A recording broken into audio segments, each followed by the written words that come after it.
You have 5 minutes to execute your opponent. Where am I? Who am I? Should you fail, your suit will execute. I don't want to die. I spare one wish to the victor of the God Game. I did what I needed to do. Right now, I need answers. Hey guys, I am Esar. Welcome to my channel. Video को और ना खींच के let's start the video. Episode के starting में हम देखते हैं हमारे मेन प्रोटैगनिस्ट को, जिसकी आंखें खुलती है।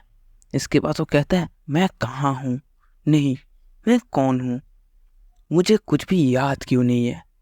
हे भगवान, मेरा सिर भी दर्द करने लगा है, मेरा मेमोरीज सब कुछ धुंधला धुंधला सा है।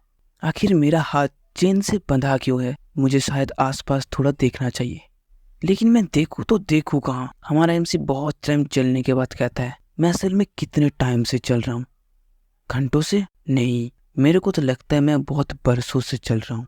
इसके बाद वो किसी तरफ देखते हुए कहता है, मुझे लगता है उधर पे कुछ है। वो उसी तरफ बहुत जोर से दौड़ते हुए कहता है, मुझे मालूम था मैं तेरे पे अकेला नहीं हो सकता। जब वो उस जगह पे पहुंचता है, वो उसके सामने कुछ देख के डर के मारे कांपने लगता है। वो देखता है उसके सामने एक अनजान लड़की का डेड बॉडी। ये देख के वो बहुत ही ज़्यादा पैनिक करने लगता है, आखिर मैं हूँ कहाँ और इस लड़की को मारा ही किसने। इसके बाद वो अपने आप को शांत करता है और लंबी एक सांस लेता है।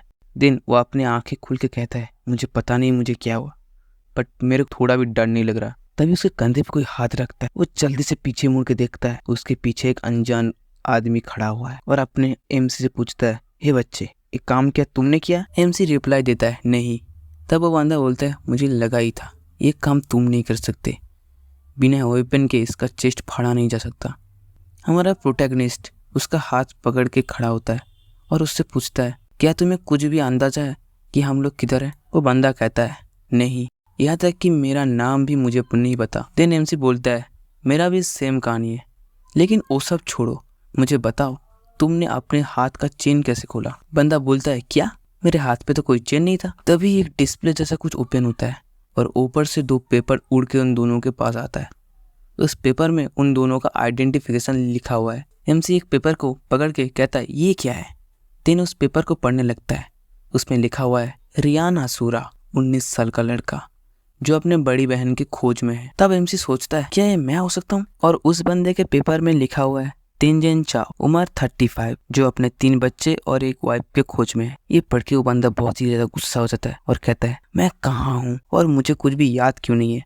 फिर से कुछ डिस्प्ले होता है, उसमें लिखा हुआ है, providing weapon to the participate. तभी एमसी के गले में इलेक्ट्रिसिटी फ्लो होने लगता है और उसके हाथ बहुत ज्यादा चमकने लगता है। देन उसके हाथ पे एक वेपन आ जाता है। तेंजिन चाओ के हाथ पे भी साइन जैसा कुछ वेपन आ जाता है। डिस्प्ले में लिखा हुआ आता है, तुमको तुम्हारे ओपोनेंट को 5 मिनट के अंदर मारना पड़ेगा, जो भी फेल होगा उसको इलेक्ट्रिसिटी से मारा जाएगा और जीतने वाले को गॉड से मिलने का मौका मिलेगा। Welcome to God game. वो दोनों चौंकते हुए कहते हैं, क्या? और तभी सिस्टम टाइमर लगा के मैच को स्टार्ट कर देता है। और तभी रियान सोचता है कि हम दोनों को लड़ना पड़ेगा। देन रियान बोलता है, ये सब झूठ है, क्योंकि ये सब पहले हम लोग कभी नहीं सुने। चाओ बोलता है, क्या तुम्हें लगता है ये सब फेक है? और कहता है, वो डेड बॉडी रियल था। तुम्हें क्या लगता है कोई भी प्रैंक करने के लिए किसी को मार देगा और हमारे मेमोरी को वाइप आउट कर देगा? रियान बोलता है, वो बहुत ही ज़्यादा पैनिक कर रहा है, लेकिन मुझे शांत रहना होगा। इसलिए वो लंबी लंबी सांसें लेने लगता है। उसका हाथ भी डर के मारे थर थर काँप रहा है। और तभी चाओ रास कर देता है और कहता है, मुझे तुमको मारना ही पड़ेगा।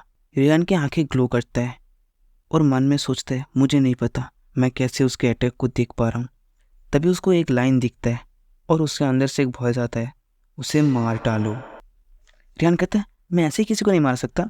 और तभी चाओ ने अपने सूट को रियान के पैर की तरफ थ्रो करता है और वो रियान के पैर में घुस भी जाता है। रियान दर्द के मारे कर्राने लगता है और कहता है, क्या तुम पागल हो? चाओ फिर से अटैक करता है। देन उसकी आंखें फिर से चमकने लगता है और वो नीचे झुक के चाओ के अटैक को डॉज करता है और चाओ पे अटैक कर देता है। चाओ के पेट पे एक कड़ लगता है और रियान जमीन में पड़ जाता है। देन वो अपने पैरों से साई को निकलता है और दर्द के मारे रोने लगता है। वो सोचता है अगर किसी तरह मेरा हाथ का चेन खुल गया तब जीतने का एक चांस है, और कहता है मुझे मरना नहीं है। देन तभी चाओ ने एक साई को रियान के चेस्ट की तरफ थ्रो करता है, जो कि रियान के चेस्ट में गड़ भी जाता है। चाओ कहता है ये अच्छा बात है कि तुम्हारा हाथ बंधा हुआ है, मैं बच जाऊंगा।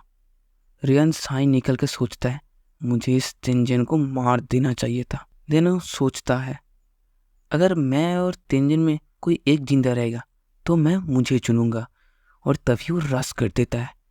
उसे वो लाइन चाओ के गर्दन पे दिखाई देता है और वही वॉइस फिर से कहता है उसे मार डालो। आखिर तुम किस चीज से डर रहे हो? तेंजिन भी रियान पे अटैक करता है। रियान ने तेंजिन का अटैक को डॉज करता है, इससे तेंजिन चौंक जाता है और तभी रियान ने बहुत तेजी से नाइफ को उसके गर्दन पे घुसा देता है और कहता है मैं और ज़्यादा हेजिटेट नहीं करूँगा। रियान उसके पीछे जाके उसके गले पे चेन डाल के कहता है मुझे भी सरवाइव करना है। उसके गर्दन पे चेन डाल के उससे बहुत ही खतरनाक तरीके से पीटने लगता है। तेंजिन रोते हुए कहता है प्लीज मुझे मेरे फैमिली के पास जाना है। रियान बड़े ही बैठास अंदाज में कहता है सॉरी, और पूरी फोर्स से उसके गर्दन को तोड़ देता है।